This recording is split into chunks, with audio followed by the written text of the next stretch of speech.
क्या दो बेटियां होना पाप है? इस कहानी को पढ़कर आपकी सोच बदल जाएगी। लगातार दो बेटियां हो गई 2 साल के अंतराल में। सच कहूं तो मैं खुश नहीं थी। मेरे सपने अधूरे रह गए। मेरा सपना था कि एक बेटा भी मेरी गोद में खेले, मगर मेरे अच्छे पति ने जब कहा 2 बेटियों को ही हम पाल पोस कर काबिल बनाएंगे। स्नेहा, क्यों बेटे के लिए तरस रही हो? आज के इस महंगाई के ज़माने में 2 से ज़्यादा बच्चे होना भी देश के अहित में है। वैसे ही देश में जनसंख्या बहुत है।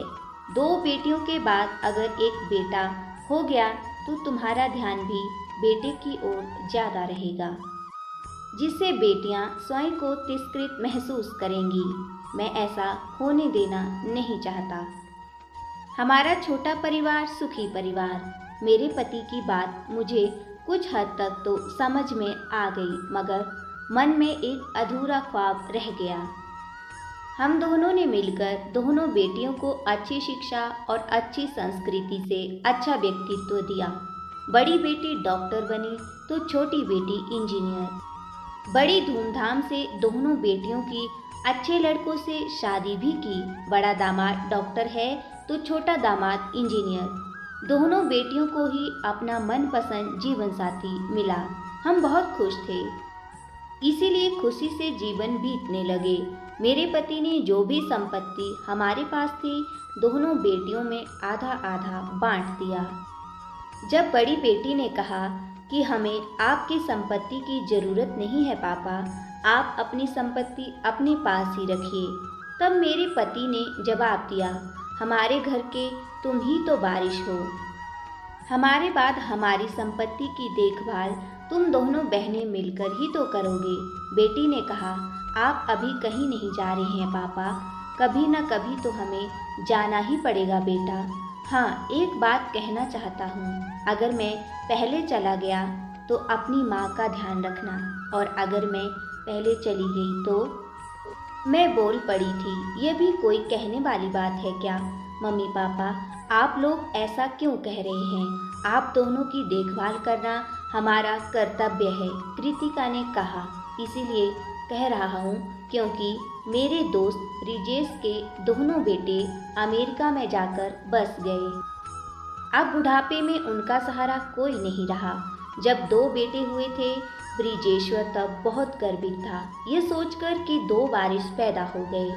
मुझे भी कहा था, एक बार और चांस ले लो, अमूल्य हो सकता है, तीसरी बार कोई बेटा पैदा हो जाए, तुम्हारे बाद तुम्हारा कोई वारिस तो होगा।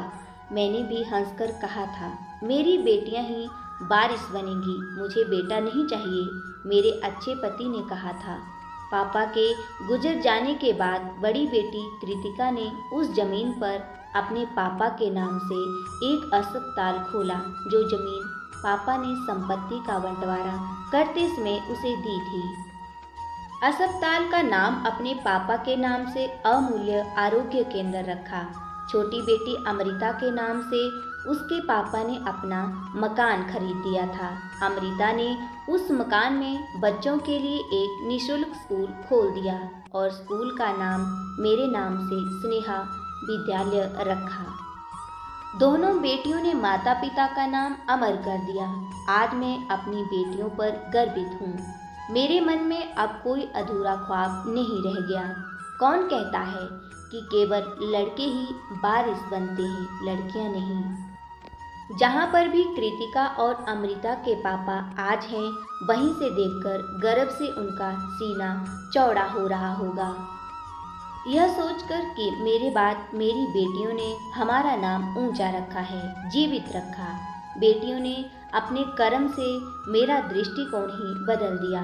बेटा ना होने का मन में कोई क्षोभ नहीं, और वैसे भी आजकल बेटा और बेटी में कोई फर्क नहीं करना चाहिए।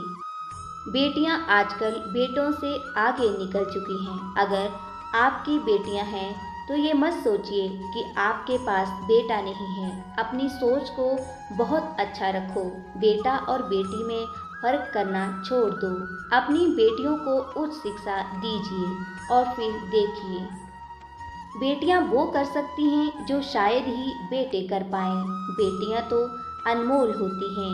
ये ईश्वर का दिया हुआ बहुत ही मूल्यवान तोहफा होता है जिसकी कीमत हर कोई नहीं समझ सकता। इसलिए बेटी होने पर कभी दुख मत मनाओ, बल्कि उनकी परवरिश इस तरह करें कि समाज भी कहे कि बेटियां हों तो उनकी तरह। हेलो मेरे प्यारे दोस्तों, आपको हमारी मोटिवेशनल वीडियो कैसी लगती हैं? आप कमेंट करके ज़रूर बताएं, क्योंकि आपके सहयोग के बिना हम आगे नहीं बढ़ सकते हैं। आप हमारे चैनल शिवांगी ठाकुर की आवाज़ को सब्सक्राइब करना ना भूलें और वीडियो को शेयर करना। धन्यवाद।